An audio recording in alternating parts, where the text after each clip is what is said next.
Nərminə, səncə niyə eyni büdcə ilə alınan iki fərqli mənzil birində 3 il sonra məsəl üçün 30% artım olur, digərində isə qiymətdə artım olmur? Bunun üçün ən əsas səbəblərdən biri odur ki, gələcək üçün infrastruktur.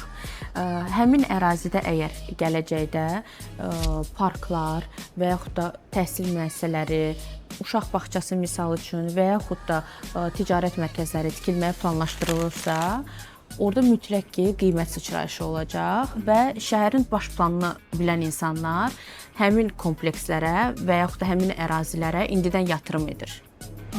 Məncə bir dənə də əlavə eləmək olar ora. Məsəl üçün, əgər boş torpaq ərazisi ətrafda yoxdursa, orada da məsəl üçün qiymət çox tez zamanda artır. Məsəl üçün, ətrafda boş torpaq ərazisi olduqda orada qiymət artmır, çünki yeni binalar tikilir ətrafında və qiymət artımı çox az müəyyən olunur.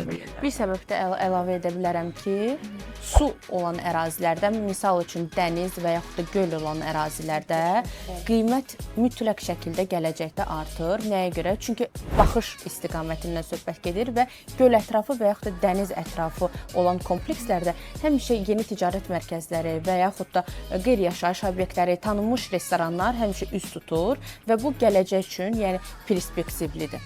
Mənzili bu günə görə yox, 5 il sonrakı perspektivinə görə alın.